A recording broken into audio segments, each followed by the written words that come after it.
Vale, el ejercicio Q31 me habla de cuál es la energía transferida cuando un electrón se acelera a una diferencia de potencial de 5000 voltios. Luego me preguntan también cuál sería la energía transferida en el caso de que fuera un protón y no un electrón, la partícula acelerada. Y me dice que exprese el resultado tanto en joules como en electronvolts. ¿Sí?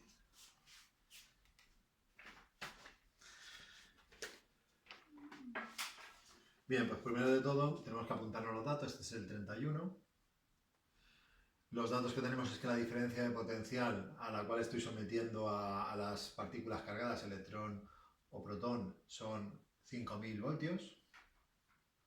Lo que me preguntan es la energía que hay que transferir, ¿vale? Aquí lo que haremos será aplicar la conservación de la energía mecánica, ¿vale? Le hemos transmitido una cierta energía mediante una diferencia de potencial. Esa variación de energía potencial se convertirá toda ella en energía cinética, ¿vale? Entonces, la energía transferida la sacaremos de ahí, de la variación de energía potencial que le hemos comunicado, ¿sí? Vale, guay. La carga del electrón y la carga del protón, pues yo tengo que saber que es la misma, ¿vale? La carga del electrón es menos 1,6 por 10 a la menos 19 coulombs y la del protón es la misma pero en positivo. De hecho, nosotros la vamos a utilizar en valor absoluto, estas cargas, ¿sí? La única diferencia es que el protón se acelerará hacia un lado en esa diferencia de potencial y el electrón se acelerará hacia otro y ya está. Vale, bueno, lo dicho, ¿cómo calculamos esta energía?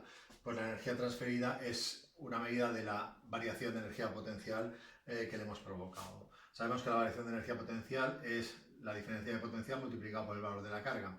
Entonces, si cogemos el electrón, como os digo, en valor absoluto, lo que acabo obteniendo es que esta variación de energía a la cual le hemos provocado, a la cual le hemos sometido, es de 5000 voltios. No voy a poner voltios, sino que voy a poner joules partido por coulomb, que es lo que es un voltio, y esto lo multiplicamos por 1,6 por 10 a la menos 19 coulombs. Este coulomb se simplifica con este y al final el resultado me acabará saliendo en joules. ¿Qué resultado me sale? Bueno, pues a mí me ha salido 8 por 10 a la menos 16 joules.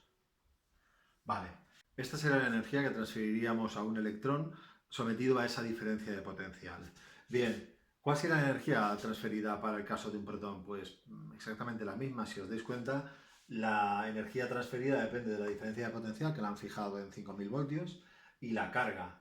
La carga del electrón y la carga del protón es la misma. La única diferencia es que acelerando bajo esa diferencia de potencial, uno aceleraría hacia un lado y el otro aceleraría en sentido contrario.